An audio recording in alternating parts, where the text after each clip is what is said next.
ಅಂತ ಹೇಳಿ. ಅಲ್ರಿ, ದಿವಸ ಇಲ್ಲಿ ಪಾಪ ಮಾಡೋದು ನೋಡ್ತೀವಿ, ಅವ್ರು ಹೋಗಿ ಗಂಗಾ ನದಿಯಾಗ ಮುಳುಗಿ ಸ್ನಾನ ಮಾಡೋದು ನೋಡ್ತೀವಿ, ಪಾಪಿಗಳು ಸ್ನಾನ ಮಾಡಿಲ್ಲ ಅಂತಿರಲ್ಲ. ಹೌದವ್ರು, ಪಾಪಿಗಳು ಸ್ನಾನ ಮಾಡಿಲ್ಲ, ಮಾಡುದಿಲ್ಲ. ಗಂಗೆ ಬಹಳ ಪವಿತ್ರ ಇದ್ದಾಳ.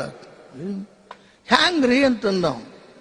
ಈಗೇನು ಈ ಪಾಪ ಮಾಡ್ಯಾರ ಅಂದೆಲ್ಲ, ಆ ಪಾಪಿಗಳು ಗಂಗಾ ನದಿಗೆ ಹೋದ ಕೂಡಲೇ ಅವ್ರ ಪಾಪಗಳೆಲ್ಲ ಗಿಡದ ಮೇಲೆ ಕುಂತಿರ್ತಾವಂತ.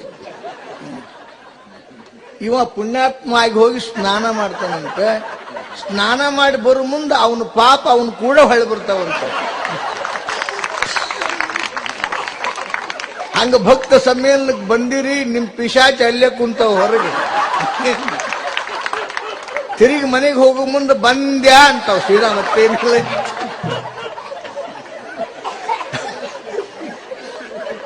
ಈ ಅಹಂಕಾರ ಮಮಕಾರಗಳನ್ನು ಕಳ್ಕೊಳ್ಳೋದು ಬಹಳ ದುರ್ಲಭ ಅದ. ಆದ್ರೆ ನಿತ್ಯ ಸಾಧು ಸಂಘ ಅಂತೇನದಲ್ಲ, ಇದು ಬಹಳ ಪವಿತ್ರ ಅದ.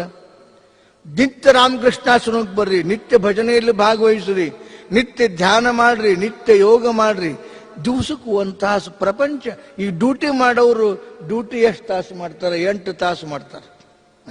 8 ತಾಸು ಒಟ್ಟು 24 ತಾಸು ಟೈಮ್ ಅದ, ಹೌದಲ್ರಿ? ಇನ್ನು 16 ತಾಸು ಉಳಿದದ. ಆ 16 ತಾಸಿನಾಗ 8 ತಾಸು ನಿದ್ದೆ ಮಾಡ್ಲಿ, ಮುಂದೆ ಇನ್ನೂ 8 ತಾಸು ಉಳಿತದೆ. ಅದ್ರಾಗ 4 ತಾಸು ಬರೀ ಮಂದಿ ಸುದ್ದಿ ಮಾತಾಡ್ಲಿ. ಸ್ವಂತ ಸುದ್ದಿ ಅಂತೂ ಮಾತಾಡೋದನ್ನ ಇಲ್ಲ. ಉಣ್ಣುದು ನಮ್ಮನೆ ಅನ್ನ, ಕುಡಿಯುದು ನಮ್ಮನೆ ನೀರ, ಕುಂದುದು ನಮ್ಮನೆ ಕಟ್ಟಿನ, ಮಾತಾಡುದು ಮಂದಿ ಸುದ್ದಿ. ಉಳಿದದ್ದಿನ್ನು 2 ತಾಸಿನಾಗ 1 ತಾಸರ ರಾಮಕೃಷ್ಣಾಶ್ರಮಕ್ಕೆ ಬರ್ರಿ. ಇದು ಭಕ್ತ ಸಮ್ಮೇಳನ ಸದುದ್ದೇಶ.